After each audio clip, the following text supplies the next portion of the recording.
Olá, povo de Deus, sábado 2 de setembro de 2023, 21ª semana do Tempo Comum. A nossa reflexão de hoje é a partir da primeira carta do apóstolo Paulo aos Tessalonicenses, capítulo 4, versos de 9 a 11, Mateus 25, de 14 a 30. Irmãos, não é preciso escrever-vos a respeito do amor fraterno, pois já aprendestes de Deus mesmo a amar-vos uns aos outros. É o que já estáis fazendo com todos os irmãos em toda a Macedônia. Só podemos exortar-vos, irmãos, a progredirdes sempre mais. Procurai viver com tranquilidade, dedicando-vos aos vossos afazeres e trabalhando com as próprias mãos, como recomendamos. Magnífico, nosso pequeno texto de hoje que reconhece que o que vale é a vivência do amor. Se entendêssemos que ser seguidor de Jesus não se reduz a cumprir um certo número de preceitos, mas explodir numa prática do amor como central do cristianismo, teríamos dado um passo significativo na nossa fé. Paulo elogia os cristãos de Tessalônica por viverem o amor sem limites, com todos os irmãos da Macedônia. Assim, a exortação de Paulo é para que eles, os tessalonicenses, progridam ainda mais nesta prática. Importante que Paulo ainda destaque que o amor deve ser testemunhado e vivido nos afazeres mais simples do dia a dia. Com isso, o apóstolo ressalta o valor do trabalho pessoal, isto é, com as próprias mãos. Já sabemos que Paulo nunca quis ser pesado a nenhuma comunidade, trabalhando para seu sustento onde quer que estivesse. Desta forma, está assegurada uma existência cristã em busca da santidade, pois testemunha o amor a Deus e aos irmãos, buscando sempre progredir nessa prática. Mateus 25, 14 a 30, disse Jesus aos seus discípulos esta parábola. Um homem ia viajar para o estrangeiro, chamou seus empregados e lhes entregou seus bens.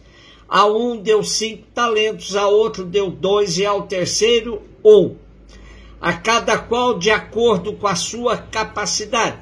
Em seguida viajou. O empregado que havia recebido 5 talentos saiu logo, trabalhou com eles e lucrou outros 5. Do mesmo modo que havia recebido 2, lucrou outros 2. Mas aquele que havia recebido 1 só saiu, cavou um buraco na terra e escondeu o dinheiro do seu patrão. Depois de muito tempo, o patrão voltou e foi acertar conta com os empregados. O empregado que havia recebido 5 talentos entregou-lhe mais 5, dizendo: Senhor, tu me entregaste 5 talentos, aqui estão mais 5 que lucrei. O patrão lhe disse: muito bem, servo bom e fiel, como foste fiel na administração de tão pouco, eu confiarei muito mais. Vem participar da minha alegria. Chegou também o que havia recebido 2 talentos e disse: Senhor, tu me entregaste 2 talentos. Aqui estão mais 2 que lucrei. E o patrão lhe disse: muito bem, servo bom e fiel, como foste fiel na administração de tão pouco, eu te confiarei muito mais. Vem participar da minha alegria. Por fim chegou aquele que havia recebido 1 talento e disse: Senhor, sei que és um homem severo, pois colhes onde não plantaste e ceifas onde não semeaste.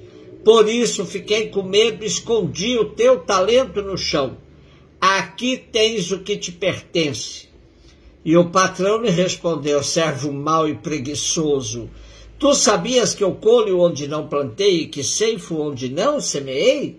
Então devias ter depositado meu dinheiro no banco para que ao voltar eu recebesse com juros o que me pertence. E em seguida o patrão ordenou: tirai dele o talento e dai-o àquele que tem 10. Porque a todo aquele que tem será dado mais e terá em abundância. Mas aquele que não tem, até o que tem lhe será tirado. Quanto a este servo inútil, jogai lá fora na escuridão, ali haverá choro e ranger de dentes. Assim como vimos Paulo incentivar o trabalho na primeira leitura, vemos agora no Evangelho de hoje que esperar a vinda iminente do Cristo, como era a mentalidade do final do primeiro século, não podia ser de forma passiva. Essa espera era muito mais próxima do sentido esperançar do verbo. Enterrar os talentos e viver no ócio esperando a vinda do Senhor era totalmente reprovável. Era necessário colocar tudo em jogo, arriscar-se, aventurar-se. Essa parábola é fundamental para nos colocarmos em espera ativa, assumindo tudo que nos toca viver. Somente quem se arrisca a colocar tudo o que recebeu de bens, dons, graças a serviço da construção do reino, recebe as bem-aventuranças de Deus. Imaginemos tudo o que recebemos de Deus e o que estamos fazendo com tudo isso. É claro que a parábola, fazendo parte do discurso escatológico de Jesus, coloca a questão do julgamento como um momento decisivo de prestar contas do que fizemos com os bens, dons recebidos. Porém, precisamos agir não por medo do fim, mas por amor e gratidão a Deus que nos cumulou de incontáveis graças e bênçãos.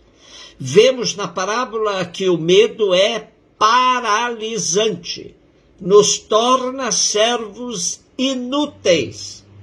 Para isso, podemos nos contagiar com as palavras do Papa Francisco, que nos exorta a vivermos uma igreja em saída.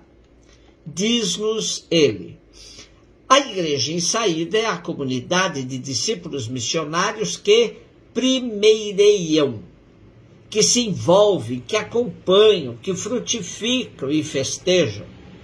Primeireiam, isto é, tomam a iniciativa. A comunidade missionária experimenta que o Senhor tomou a iniciativa, precedeu-a no amor e por isso ela sabe ir à frente, sabe tomar a iniciativa sem medo, ir ao encontro, procurar os afastados e chegar às encruzilhadas dos caminhos para convidar os excluídos.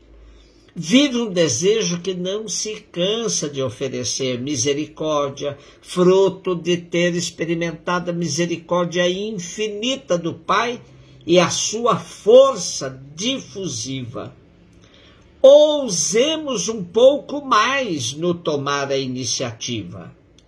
Por outro lado, todos temos um pouco dos servos bons e um pouco do servo inútil, pois os dons e qualidades que Deus nos deu são imensos, e ninguém os consegue explorar em absoluto. Mas vamos desenvolver nossa capacidade de primeirear, de tomar iniciativa, de ir à frente, e não enterrar tudo que Deus nos deu para viver e testemunhar o amor como cidadãos e cidadãs do reino. Um beijo no seu coração.